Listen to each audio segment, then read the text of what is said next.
Sa gitna ng nagpapatuloy na investigasyon ng Office of the Ombudsman kaugnay ng flood control scandal, kinumpirma ng anti-graft body na inihahanda na nito ang mga kaso laban sa mga individual na sangkot dito.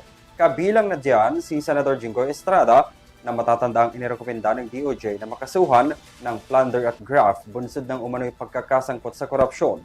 Sa kabilang banda, binatikos ng ilang civic leader ang bagong liderato ngayon ng Senado kung saan nawawala na umano ang dignidad at kredibilidad nito dahil sa sunod-sunod na kontrobersiya. Nagbabalik si Criza Lopez para sa balita. Ibinahagi ni Ombudsman Attorney Jesus Crispin Remulla na nakahanda na silang kasuhan ng plunder at malversation case si Senator Jinggoy Estrada kaugnay sa pagkakasangkot nito sa bilyong-bilyong flood control project scandal. Pahayag ni Remulla, posibleng sa Huwebes na ihain ng Office of the Ombudsman ang kaso kay Estrada sa Sandigan Bayan.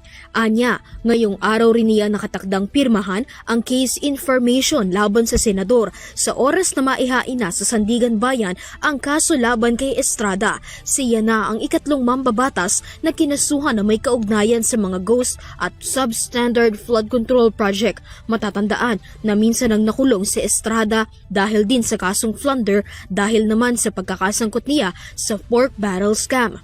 Samantala, sa gitna ng mga kinakaharap na isyu ngayon ng mga senador at ng mismong Senado, desmayado ang grupo na nagsusulong ng kapayapaan at demokrasya sa bansa sa kasalukuyang estado ng institusyon.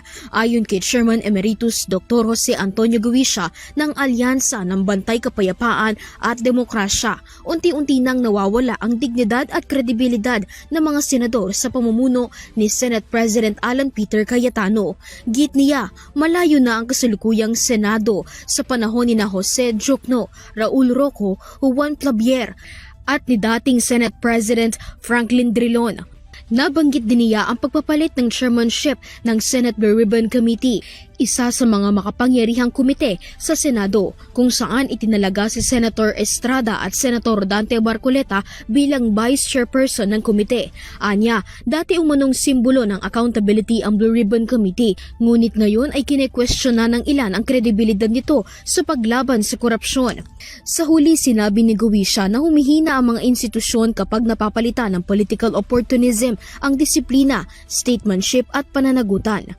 Para sa EuroTV News, Criza Lopez, sumasaludo sa bawat Pilipino.